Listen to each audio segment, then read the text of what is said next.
Lisle's here. Hey guys, got another Lisle tool here today. This one looks like a regular screwdriver at first, but then it's got "Warning, wear eye protection" in big letters on the handle for some reason.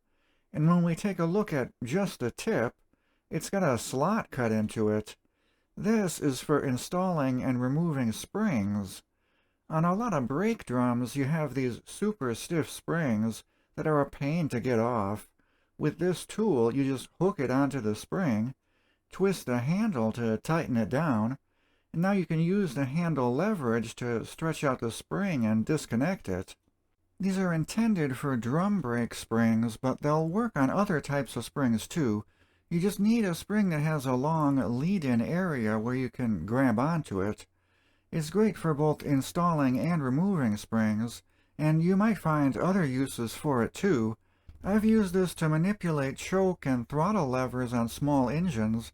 Sometimes you need to hold the choke open or closed while you're testing, and you can kind of jam it open with this. Also, sometimes when you're assembling something and there's a pin that you need to keep from dropping down, you can hold onto it with this tool. Same thing for grabbing onto a cable. These tools have been around for quite a while now. They were invented in 1994 by Randall Ploger and Larry Morgan for Lisle, but you can still get them. They're only like $12 on Amazon.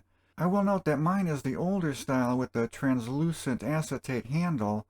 The main picture on the Amazon listing shows my handle, but on the other pictures it shows a different red plastic handle. I'm assuming the red-handled ones are no longer made in the US, but I'm not sure, so who knows what you're going to get if you order one. Anyway, this was another unusual tool that I found uses for in my shop.